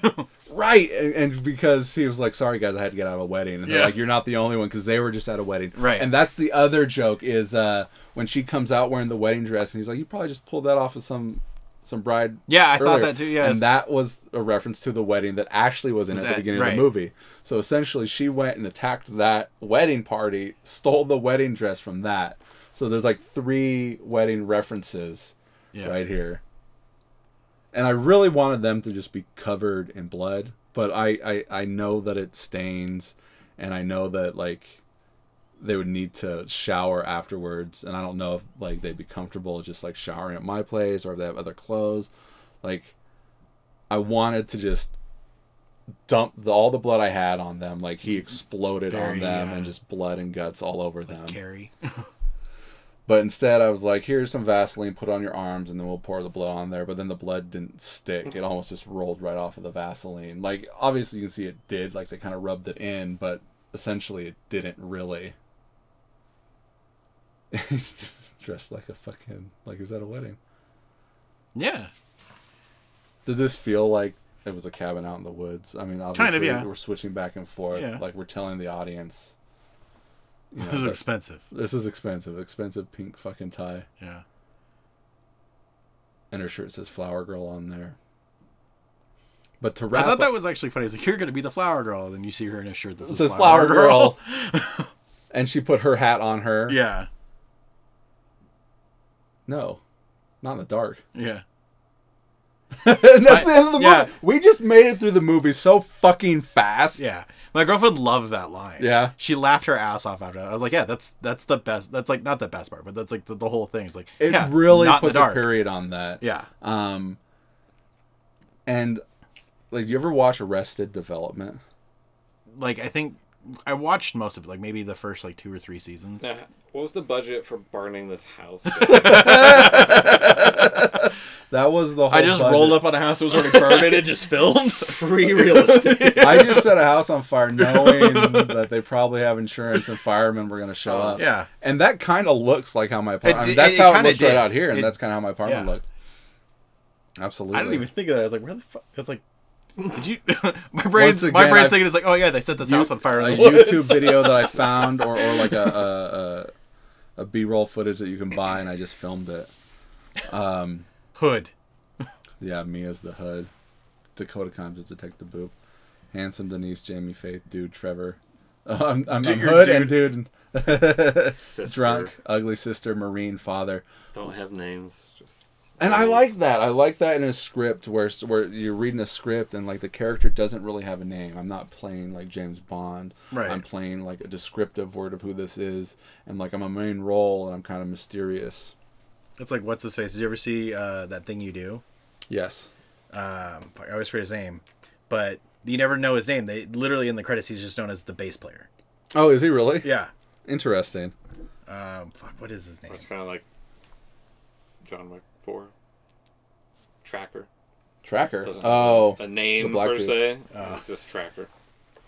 All right, real quick. I don't know, this commentary might not fit on here, but really quick is that other movie, Everything Sucks. Ugly shows up. He looks a little different, but he's able to talk, and he's working with a Mexican gang to get blood. All right, and the Marine tracks him down to to a cave, and he kills him with this cool Purba knife that I have, and he dies in that cave. And then I brought him back in the movie Marooned, which is a future movie in outer space on another planet where Ugly shows up, and that is fantastic. Yeah, that's the one that I gave you the prison video. Yeah, I'm in that one. Yeah. Like 2 lines. But Make just it thought quick. of something that would tie your shit together with your Go. Joe movie. Oh, yeah. Go for it. Ugly could be the vampire that they somehow release. I think I might have thought that already. Yeah. But he's even bigger. But he dies and Everything Sucks. But maybe. But did he, though? Because it never happened yet. Right, it didn't. But it has to, because the movie Marooned, where he's like in the future. So like, check this shit out, right? So he's killed in that cave, right? Hundreds, thousands of years in the future, Earth is destroyed, right? He's on a chunk of rock just floating through space. He's on Earth, okay? A group of scientists find his DNA in that cave. And they bring the DNA back onto their ship, onto like another populated planet, and they are able to recreate him in like a future machine that like kind of in Elysium. Did you see Elysium? Yeah. Did you see Elysium? Which one's that? Matt Damon, where they have like the exoskeleton fighting suit things. And Elysium is like where all the rich people live out in space. Yeah, it's like a circle, right? It Very sounds Halo, familiar, but maybe not. Matt Damon's bald and kind of buff in it. But there's a machine in there that kind of like fixes you. Like you hop in the machine and it fixes you. Like it rebuilds the dude's face after it blows up. Oh, yeah. Yeah, he takes a fucking grenade to the face. So, in this future planet, they have a machine like that. They put Ugly's DNA into it. They don't know what he is. They think he's human. Kind of like Fifth Element. Yeah. And so they rebuild Ugly, but he looks like Dakota, essentially, or a human, right? Because it corrects like whatever flaw he had. It does something, but not really. So he gets out of it, and then he starts to slowly return into Ugly. And like from there, they're able to get him into another pod, not unlike the one that they fixed him in, and shoot it into space where it lands onto a planet.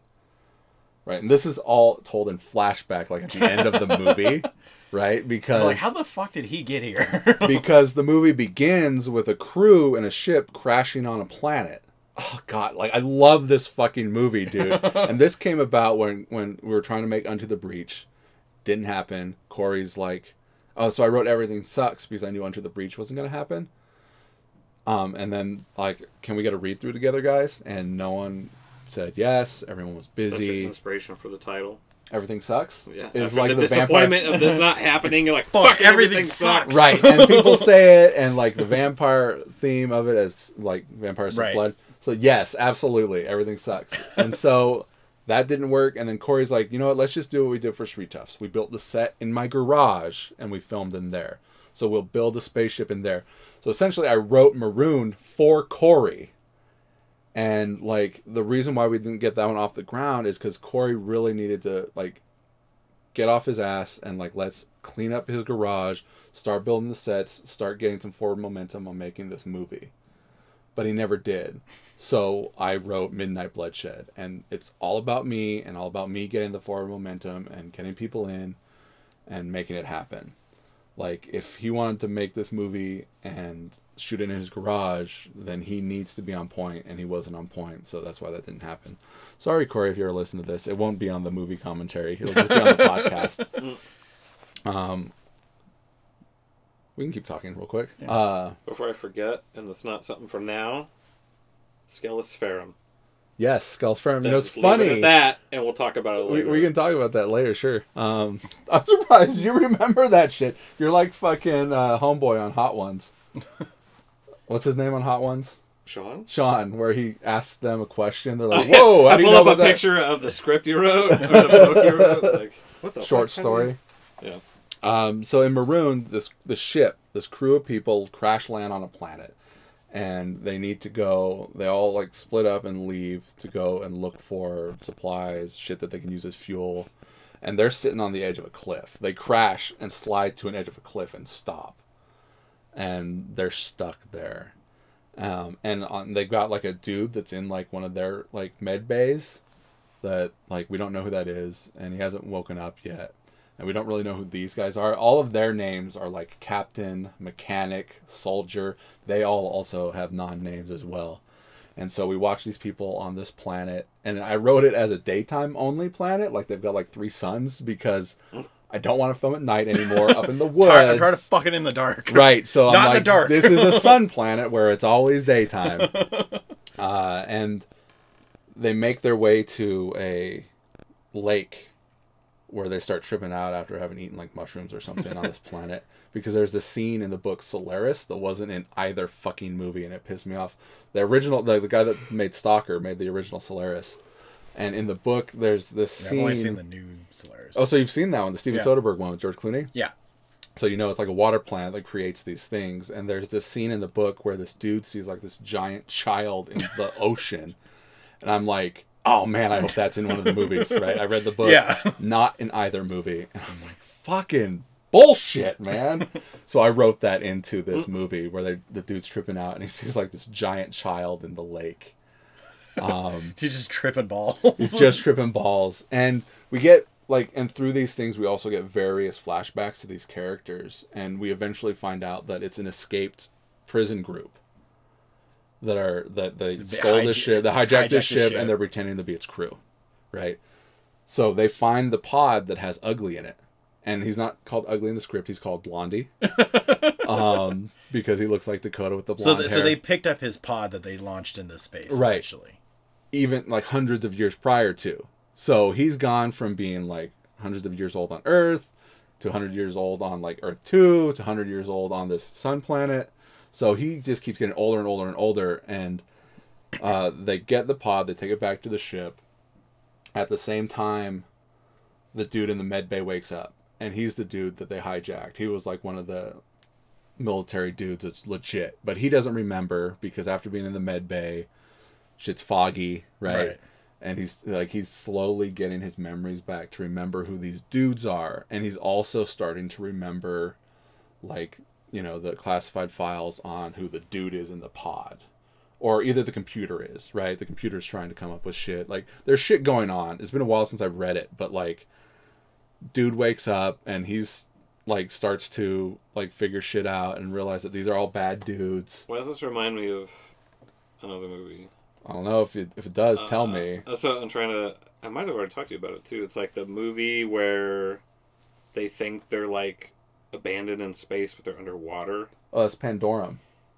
Isn't it the same thing where, like, everybody wakes up out of cryo and they can't fucking remember shit? I think like, so. Yeah. And then the one dude, Dennis Quaid, he keeps telling the story about this mission or something where some dude was bad or something. And then it turns out that was him when he was younger. Did you ever see that movie?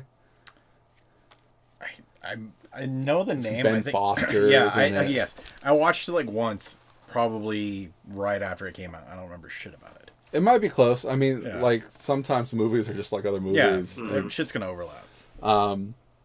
But the real soldier figures shit out, and at the same time, Ugly starts turning back into Ugly again, and, like, he starts killing people off, and they're trying to fucking get this shit under control. And, like, I wrote it to where Ugly, like, spoiler alert, like... Okay, real quick on this. Yes. If it's an all-sun planet, how's Ugly? Is he just on the ship the whole time? The sun is what's starting to deteriorate his exterior. So, like, time was doing it to him prior to, but now that he's in the sun, that's, like, it starts melting off of him, and he starts going back. But he gets on the ship, and, like starts killing everyone, but, like... the lead dude, who would have been Paul. He would have been the captain. And I was thinking Damon for the soldier. Actually, I was thinking this other dude who's in Savage. Like, there's two bikers in the garage in Savage when he comes in and blows him away. He's the dude with the shotgun. Like, I was thinking that dude for the soldier, but then that guy, like, moved. So I was like, Damon. Like, I just Damon. Like, you can play the soldier. I was thinking Braxton for the doctor. Corey would have been the mechanic. Greg would have been the real like Weed Marine the guy. 100th. Weed the 4th. But, like, it's really cool because the captain is able to, like, launch the ship off of the side of the cliff, and he's going down, and then, like, the real, like, space cops show up and pick him up at the end, very much like Dutch at the end of Predator, where it kind of just picks him up and he's just kind of, like, dead, you know, after everything he went through. Covered in mud, just chilling there. And that's very much, like, would have been a reference to that. So, like, I would love to make that fucking movie. That would be so good. I'm getting excited just thinking about that movie. And, like, the whole, like, Ugly turning into an ugly monster again, that's a reference to, like... I know you hate movie references. Break it out. What do you got? It's this old Frankenstein movie. It's called Frankenstein: The True Story. It's really old, like maybe 70s, where he creates like a perfect human, and he's like a handsome dude, but he starts to deteriorate, and like he rips this chick's head off, and Ugly does that in this movie when he starts deteriorating the first time, like the nurse that's helping him when he wakes up. And this is also... Did you ever watch Cowboy Bebop? The original cartoon anime? But you did. So I watched like the first episode. So Faye Valentine's passed. Like when she wakes up out of being unfrozen and they're at the hospital. I imagine that kind of setting when Ugly wakes up in like a hospital and he falls in love with the nurse that's there. Because she reminds him of like Faith from Not in the Dark. Then he rips her head off and they fucking get him into the pod and they shoot him off onto the other planet and shit like that. But yeah, that's, you know, I wrote fucking 3 scripts. All around Ugly. All around Ugly. Well, no, 3.5. That could be a title right there. All around Ugly. Any last thoughts? I mean, this is all going to just be podcast stuff. Did we get through all your notes? Yeah. Because the last one I had was her fucking super strength. Just pushing her just throughout. It's like, you guys had the same fucking note for Jason when he pulls the bike, motorcycle, but he can't get the door open. Yeah. I can pull this fucking bike. I can't open a door. But he breaks through the back door.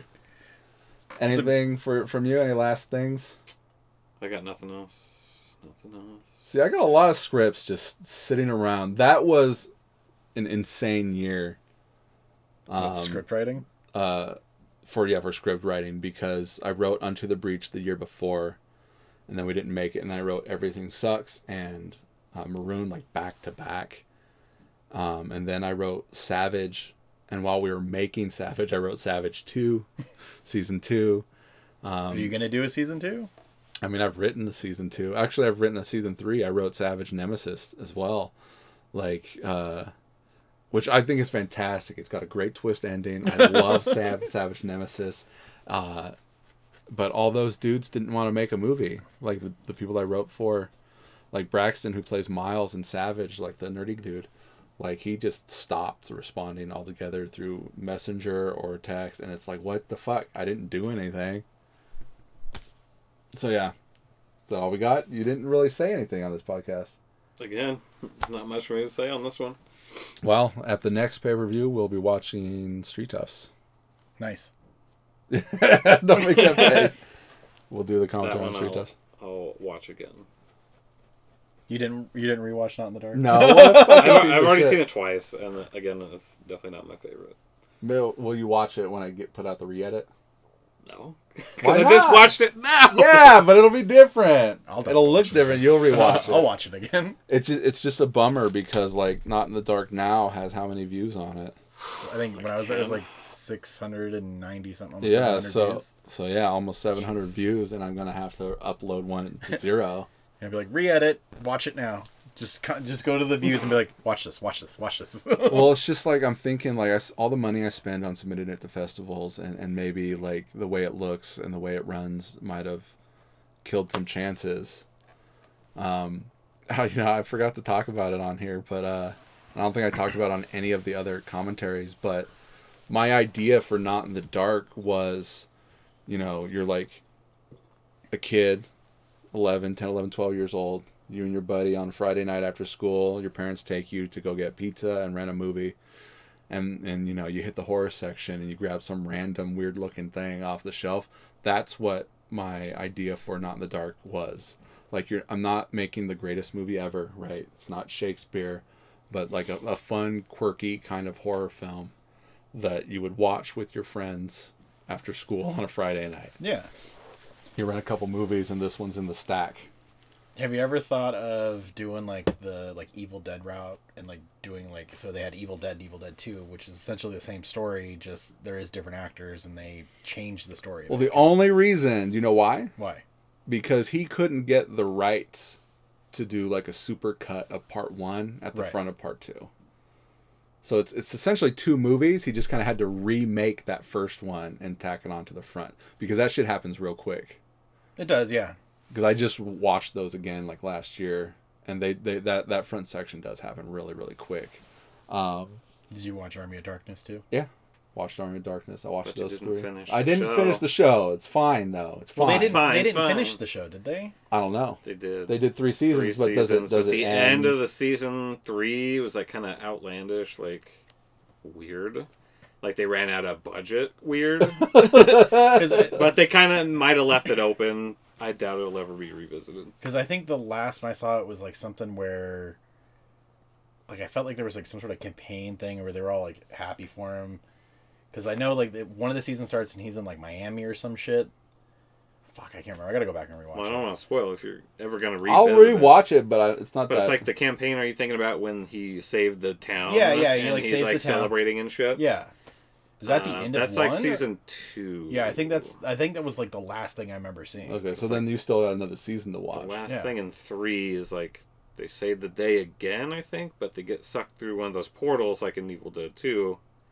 But then he's like in the future. I've seen a clip or something like that where he gets in like a car and like chick gets in with him and he gets on like a turd on the top or whatever. It's some weird.